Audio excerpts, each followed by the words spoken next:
वचनों के द्वारा आप हमसे बोले, बातचीत करें खुदा। हम प्रभु कुछ बातों को सीखना चाहते हैं। आप क्या चाहते हैं खुदावन, आपके दिमाग में क्या योजनाएं हैं, अपने लोगों के लिए क्या बातें हैं, कौन व्यक्ति किन परिस्थितियों में है, किन हालातों में है प्रभु, और आपका क्या संदेश अपने लोगों के उस परिस्थितियों के लिए है प्रभु। आप हमारी ज़बान का अभिषेक करें खुदा, ताकि खुदावन आज हम आशीषित हो सके। ऐसे हम प्रार्थना करते हैं, यीशु के नाम से मांगते हैं। हमने कुछ बातों को देखने की कोशिश की थी कि हर एक व्यक्ति खुदा ने जो बुद्धि दी है उसके हिसाब से वो प्लानिंग करता है किसी विषय के लिए, भविष्य के लिए, और जो जो परिस्थितियों से वो गुजरता है उन परिस्थितियों के लिए वो बुद्धि का उपयोग करता है कि कैसे उस परिस्थिति को अपन को सॉल्व करना है।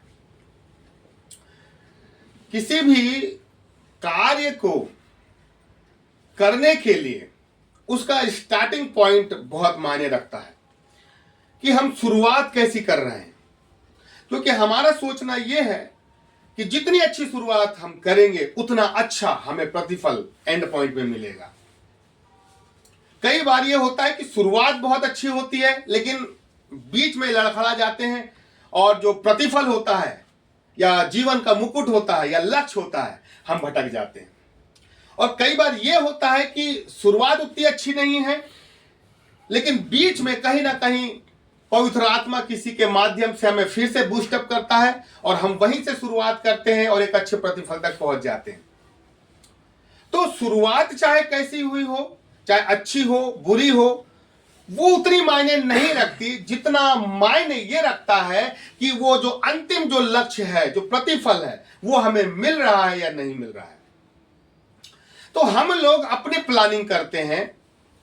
हम ये सोचते हैं कि जब हम किसी कार्य की शुरुआत कर रहे हैं तो हम अंतिम पॉइंट तक सोच लेते हैं कि हाँ, ये काम की शुरुआत करेंगे तो जो एंड पॉइंट है, जो उसका प्रतिफल है, वो हमें ऐसा मिलेगा या नहीं मिलेगा। हम पूरी प्लानिंग, पूरी बातें सोच लेते हैं और उसके बाद फिर हम काम करना चालू करते हैं।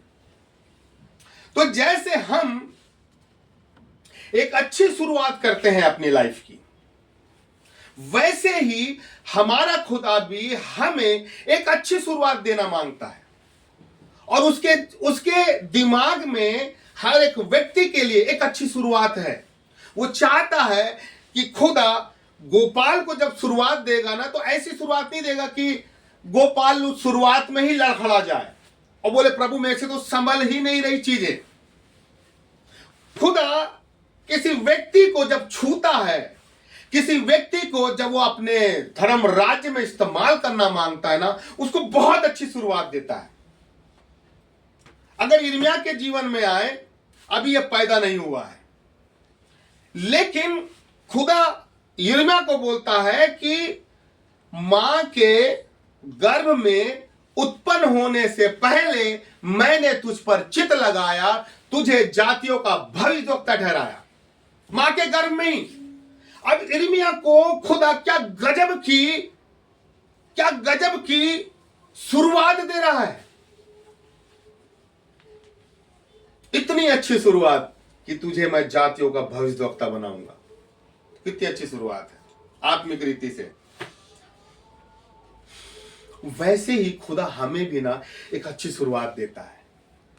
लेकिन होता क्या है, शुरुआत जो खुदा हमें देता है ना, हम उस शुरुआत को कई बार समझ नहीं पाते और उस शुरुआत को लेके हम चलते तो हैं, लेकिन बीच में क्या होता है ना, बीच रास्ते में जाने के बाद जीवन की चिंताएं, बहुत सारी गड़बड़ियां, बहुत सारा वर्कलोड, बहुत सारे पैसों की कमी, इतनी सारी अड़चने आ जाती हैं कि खुदा ने जो शुरुआत हमें दी है ना, हम उस शुरुआत से भटक जाते हैं। खुदा ये कहता है कि यदि मैंने देखो अच्छी शुरुआत दिया है तो तुझे अच्छा प्रतिफल पाना है। तुझे मैंने अच्छी शुरुआत इसलिए दिया है कि तेरे उस एंड पॉइंट में जो मैंने अच्छा प्रतिफल रखा है ना, वो तुझे मिले। अब ये व्यक्ति की जवाबदारी है कि जिसने खुदा से अच्छी शुरुआत पाया है, अब वो व्यक्ति की जिम्मेदारी है कि उसे उस शुरुआत में उसे बने रहना है। हम लोग बने नहीं रह पाते। मन लिखा ना यूहन्ना 10वें अध्याय में, जो डाली मुझ में है, डाली जो दाखलता मुझसे जुड़ी रहती है, ठीक है ना, वो फल लाती है। तो जुड़े रहना बहुत जरूरी है। हम लोग क्या करते हैं, हमारे साथ दिक्कत क्या है, हमारे नेचर में फ्लक्चुएशन है। होशे में क्या लिखा है 6वें अध्याय में, 6वें अध्याय में लिखा है, मेरा ज्ञान ना होने से, ठीक है, और थोड़ा सोचो, मेरा प्रेम स्थिर प्रेम से प्रसन्न। हाँ, हमारा खुदा स्थिर प्रेम। स्थिर प्रेम का मतलब क्या है कि मैं यदि खुदा से इतना प्रेम करता था तो आज भी करता हूं, कल भी करूंगा। परिस्थितियां डिपेंड नहीं है। समस्याएं मेरे और खुदा के प्रेम को कम नहीं कर सकती। स्थिर प्रेम। लेकिन होता क्या है, जब हम उन्माद में रहते हैं, हम खुदा में बिल्कुल लग के प्रार्थना दुआ करते हैं, लेकिन जब दिमाग में 50 टेंशन होना, तो हमारा प्रेम कहीं ना कहीं फीका हो जाता है। मेरे को एक भाई की गवाही याद आ रही है, शायद मुंबई की बात थी। तो उनका वो घर में उनका बैंड था, गिटार भी था, और वो क्या क्या रहता है सारा। हर रात को वो वर्शिप के गीत मतलब प्रैक्टिस करते थे और मोहल्ले वाले सुनते थे। तो एक बार की बात है, 2 बुजुर्ग लोग आए और उनको बोले, बेटा कल आपने जो वर्शिप किया है और जो बैंड आपने बजाया, मतलब जो भी आपके इंस्ट्रूमेंट आपने प्ले किया, बहुत जबरदस्त थे। आप यहां प्ले कर रहे थे और हम लोग अपने घर में आनंदित हो रहे थे। तो जो उनका लीडर था वो बोलता है, आंटी कल हमारे घर में कोई नहीं था, हम लोग बाहर थे। समझ रहे हैं आप, खुदा कैसी शुरुआत देना मांग रहा है। खुदा ऐसी शुरुआत देना मांग रहा है कि अगर हम अब्सेंट हैं तो स्वर्गदूत प्रेजेंट है, स्वर्गदूत बजा रहे हैं। आप कल्पना करें कि लोग किस लेवल से खुदा की आराधना कर रहे हैं। हम लोग जब गिटार की प्रैक्टिस करते हैं, हम कितने गिटार लोग रात के 12-12 बजे तक वर्शिप गिटार की प्रैक्टिस चल रही है। फिर एक समय आया कि क्या हुआ, 3-3 महीने तक गिटार को देखने नहीं मिल रहा कि गिटार है कहां हमारा। ये स्थिर प्रेम नहीं है। ये है कि एक समय आया कि प्यार की नदी उफान में आई तो 3 घंटे गिटार बज गया, और एक समय समस्या आई तो गिटार देखने को नहीं मिल रहा कि धूल खा रही है कि बाइबल कहां है। कितने लोग हैं जो संडे को अपनी बाइबल ढूंढना पड़ता है उन्हें, या उन्हें पता रहती कि मेरी बाइबल वहां रखी हुई है। मैक्सिमम लोग ढूंढते हैं कि मेरी बाइबल कहां रखा था। या कितने लोग हैं कि उनको पता है कि भाई मैंने पढ़ के वहां रखी थी, वो जाते हैं और उठा के चले जाते हैं चर्च। खुदा एक अच्छी शुरुआत देना मांगता है, लेकिन उस शुरुआत को कितने लोग हैं जो मेंटेन करके रख पाते हैं। अभिषेक खुदा देता है, पवित्र आत्मा खुदा देता है, बड़े बड़े वरदान खुदा देता है, अच्छी नौकरियां खुदा देता है, लेकिन उसे मेंटेन करके रख पाता है। एक व्यक्ति, द्वितीय विश्व युद्ध की बात है, एक व्यक्ति अपनी टुकड़ी को लीड कर रहा था और वो रास्ता भटक गया, और वो कहीं से युद्ध करके आ रहे थे। पूरे के शरीर में कहीं जख्म थे, कहीं कुछ थे, कहीं कटा का निशान था। वो बर्फ में फंस गए, ठीक है ना। तो उनका जो सेना नायक था, वो सेना नायक उन्हें अपनी टुकड़ी को क्या कमांड देता है, वो उन्हें ये कमांड देता है कि तुम्हें लगातार चलते रहना है। क्यों, ऐसा क्यों बोला उसने, रुकना नहीं है। क्योंकि उस सेना नायक को पता है कि हम बर्फीले स्थान से जा रहे हैं, सब में कटे हैं निशान, कई लोग जख्मी हैं। अगर ये लोग यहां पर रुक गए तो बर्फ में इनका ब्लड क्या होगा, जम जाएगा, और जम जाएगा तो ये मर जाएंगे। उनके सेनानायक ने बोला है तुम्हें चलते रहना है, क्योंकि तुम चलते रहोगे तुम्हारा जो शरीर है वो हीट जनरेट करता रहेगा, और हीट जनरेट करता रहेगा तो ब्लड का सर्कुलेशन चलता रहेगा और तुम जिंदा रहोगे। खुदा ये चाहता है कि हम लोग आत्मिक जीवन में कितने भी युद्ध हम झेल जाएं, कितने भी शैतान के हम वार झेले, कितनी भी परिस्थितियों के वार झेले, नाना प्रकार की समस्याओं से हमारा शरीर जो है कट जाए, छट जाए, लेकिन खुदा बोलता है जो शुरुआत मैंने तुझे दी है उस शुरुआत में तेरे को बने रहना है, उस शुरुआत में चलते रहना, तेरे को ठहरना नहीं है, क्योंकि तू ठहर जाएगा ना तेरा ब्लड वो अंदर जम जाएगा और तू थक कर उसी स्थान में पड़े रह जाएगा। इसलिए आज बहुत से लोग आत्मिक जीवन में खुदा से उस अभिषेक को पाने के बाद ना एक स्थान में आकर ठहर गए और आज भी वो ठंडे पड़े हुए हैं। अब वो अपने आप को गर्म करने में लगे हुए हैं, गर्म करने में लगे हुए हैं, पर वो गर्म नहीं हो रहे, क्योंकि जब वो गर्म होते हैं तो फिर वो ठंडे हो जाते हैं।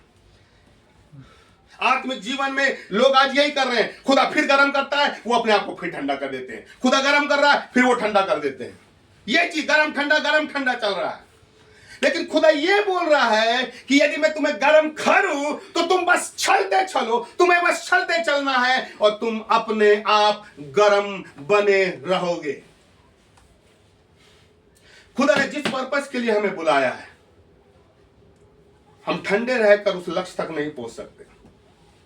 किसी एक स्थान में पड़े रहकर हम अपने युद्ध को नहीं जीत सकते।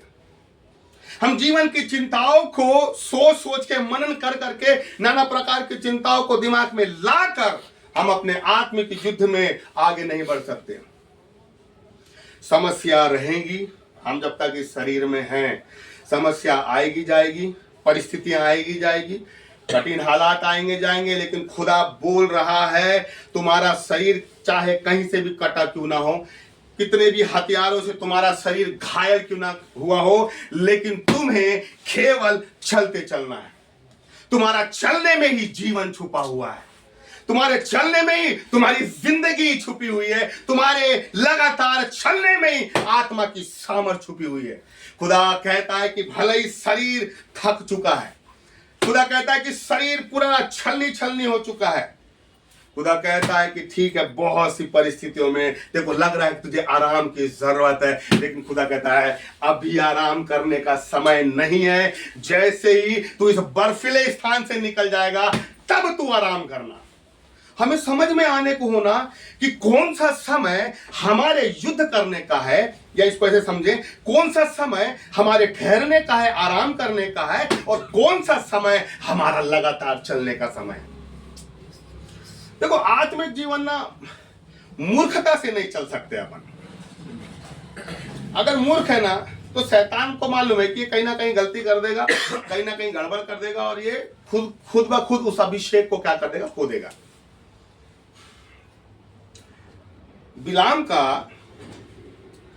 बिलाम ने देखो बड़ी अच्छी चीज है, खुदा ने बिलाम के श्राप को आशीष में बदल दिया। पर मालूम बिलाम ने क्या चतुराई करी? बिलाम ने बालाक राजा को एक आइडिया दिया। क्या आइडिया दिया? कि तू इजरायली खेमे में लड़कियां भेज और इजरायली लोग जो हैं उनके साथ वे विचार करेंगे, और जैसे वे विचार करेंगे उनका खुदा जो उनकी तरफ से लड़ रहा है उनका खुदा उनसे लड़ने लग जाएगा। और ये आइडिया सक्सेस भी हो गया, खुदा उनके विरोध में हो गया। समझ रहे ना? कई बार यही तो दिक्कत है ना। अगर ये समझ में आने को होना कि भाई हमारा युद्ध चल रहा है, और जब युद्ध चल रहा है हम विषम परिस्थिति से गुजर रहे हैं, हमारा परिवार क्रिटिकल कंडीशन से गुजर रहा है, तो भाई वो जो समय रहता है ना वो मूर्खता से बातें करने का समय नहीं होता, वो एक दूसरे पे दोषारोपण का समय नहीं होता।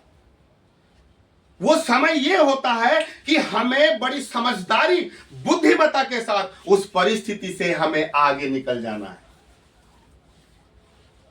इसलिए खुदा से मांगे कि खुदा बुद्धि दे कि उस परिस्थिति में किस चतुराई के साथ हम काम करें। हमें आज ये नहीं पता है कि यार ये बर्फीला स्थान है, देखो उसका उस व्यक्ति का, उस सेनानायक की बुद्धिमत्ता, उसको मालूम था, इतना तो ज्ञान था कि बर्फीला क्षेत्र है, अगर ये रुक के आराम करेंगे, ब्लड बह रहा है, वो जो ठंडक है, बर्फीले स्थान की जो ठंडकता है, वो उनके ब्लड को क्या करेगी, जमा देगी। और जहां क्या बोलते हैं, ब्लड जमा, दिल रुक गया, खत्म हो गई कहानी। लेकिन उनको मालूम था, कितना अच्छा बेटा, चलते रहना। अब आप ये सोचो, मेरा या हमारा उस स्थान में ठहरने पे मौत छुपी है। अगर वो उस स्थान में ठहरते तो मौत है वहां पर। तो उन्हें कितने जल्दी उन्हें उस बर्फीले स्थान को क्रॉस करेंगे वो लोग। हमें पता होने को ना कि इस स्थान में अगर ठहर गए तो मौत है, और इस परिस्थिति से अगर हम आगे बढ़ गए तो जीवन है। हम नहीं समझ पाते। जो चीज करना, पौलुस कहता ना, जो करना चाहूं वो नहीं होता, और जो नहीं करना चाहता वही होता है। आदमी क्या होता है ना, कई बार उनका दिमाग ना पगला जाते हैं, जिसको बोलते हैं पगलाना। कई लोग अजीब अजीब हरकतें चालू कर देते हैं विषम परिस्थिति में, लिटरली बोल रहा हूं। उनको समझ में नहीं आता। कई लोग आईने के पास खड़े होकर खूब हंसते हैं, तू कैसा दिख रहा है, तू कैसा दिख रहा है, आईने में खुद अपने आप को बोलते हैं। इसलिए नीति वचन में बड़ा अच्छा लिखा हुआ है, बुद्धि क्या कहती है, बुद्धि ये कहती है कि जब मैंने तुम्हें पुकारा तुमने मेरी नहीं सुने, तो जब तुम पुकारोगे तो मैं तुम्हारी नहीं सुनूंगी। ये हमारे जीवन की सबसे बड़ी गड़बड़ी है। जब हम कहीं गलती करते हैं ना, ये खुदा का वचन जो हमारी बुद्धि है, ये हमें हमारी अगुवाई करती है कि बेटा ये गलत है, ये मत करना। लेकिन हम क्या करते हैं, उस बुद्धि की बातों को बाईपास करके आगे निकल लेते हैं। और जब वास्तविकता में हमें किसी चीज की जरूरत पड़ती है, किसी समस्या के समाधान की जरूरत पड़ती है ना, वो बुद्धि हमारी काम नहीं करती। हम सोचते रहते इसका क्या करेंगे, इसका क्या करेंगे, इस समस्या का क्या करेंगे, इस समस्या क्या करेंगे। बुद्धि हंसते रहती, सोच ले, तू नहीं सोच पाएगा। बुद्धि को अपनी बहन और समझ को अपनी साथी बना। बहन का मतलब कि बहन शब्द क्यों जोड़ा पवित्र आत्मा ने? सही समय पे सलाह। भाई बोल सकता था, पिता बोल सकता था, कुछ भी, पर बहन शब्द क्यों बोल रहा है? बुद्धि को अपनी बहन बना।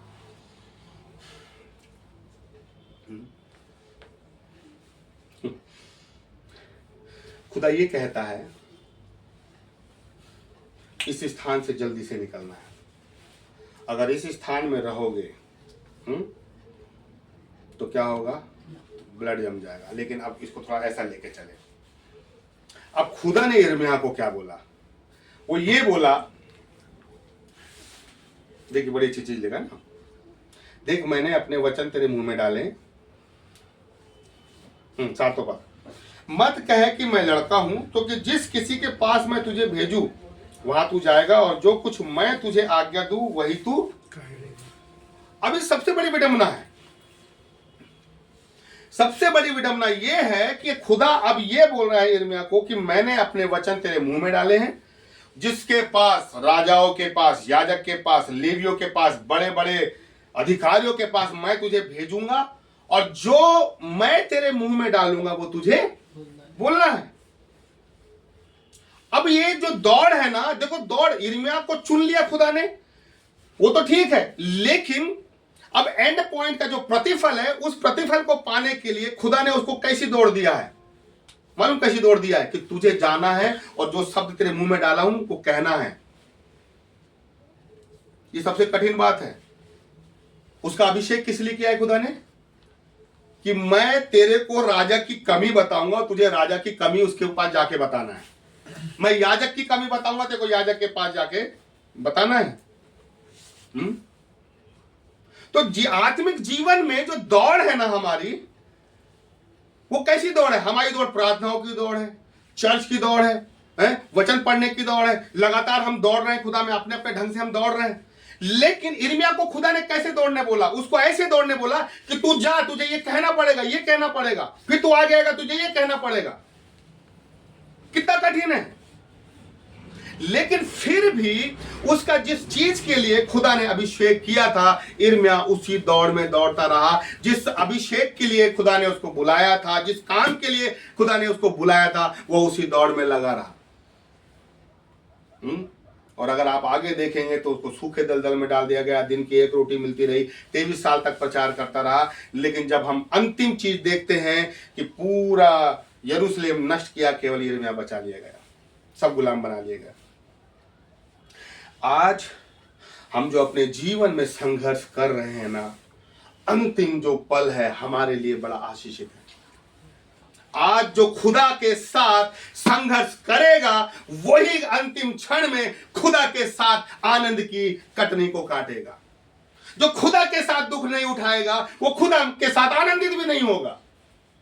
इसलिए खुदा ये कह रहा है कि जिस काम के लिए मैंने तुम्हें एक अच्छी शुरुआत, एक नई शुरुआत दी है, उस शुरुआत में तुम्हें लगातार अपनी दौड़ को दौड़ना है। और मैं आपको बता दूं, मालूम क्या है खुदा के साथ बड़ी अच्छी चीज, अगर खुदा ने यहां शुरुआत अच्छी दी और वो शुरुआत हमने बिगाड़ दिया है, 2 साल हमने बर्बाद कर दिए, लेकिन 2 साल के बाद भी अगर हम खुदा को बोले खुदा गलती हो गई, जो शुरुआत तूने दिया था ना वो शुरुआत हमने बिगाड़ दी, तो 2 साल के बाद जब हम ये प्रार्थना करते हैं तो खुदा 2 साल के बाद फिर एक नई शुरुआत देता है कि चल वो गलती हो गई ना, अरे चल यहां से चालू कर, लेकिन अब दौड़ तो सही, दिखा तो सही दुनिया को कि तू मेरा बच्चा है, दिखा तो सही कि मैंने तुझे जातियों का भविष्यवक्ता के लिए ठहराया है, तू जाके बड़े बड़े काम कर।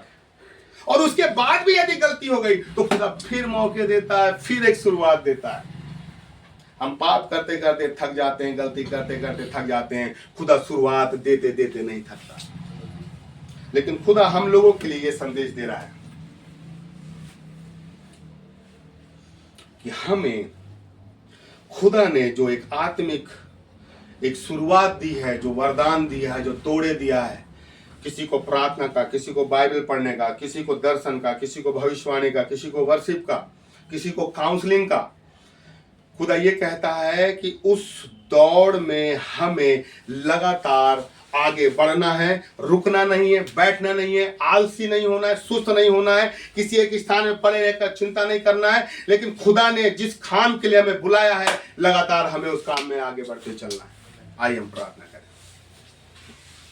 पवित्र आत्मा, हम धन्यवाद देते हैं प्रभु, एक बार फिर हम आपके पास आते हैं प्रभु। जो शुरुआत तूने हमें दिया था हमने उस शुरुआत को बिगाड़ दिया खुदा। जो अभिषेक तूने हमारे जीवन में दिया था प्रभु, गलती के माध्यम से प्रभु हमने उस अभिषेक के प्रकाश को कम कर दिया। लेकिन प्रभु हम फिर से एक नई शुरुआत चाहते हैं प्रभु। जो हमारे मस्कों के अंदर जो थोड़ा सा दाखरस है खुदावंद प्रभु, उस दाखरस को बढ़ा दीजिए मेरे खुदा, या प्रभु उस दाखरस को हटा के प्रभु उसे नई दाखरस में प्रभु उस पानी को बदल दीजिए खुदा।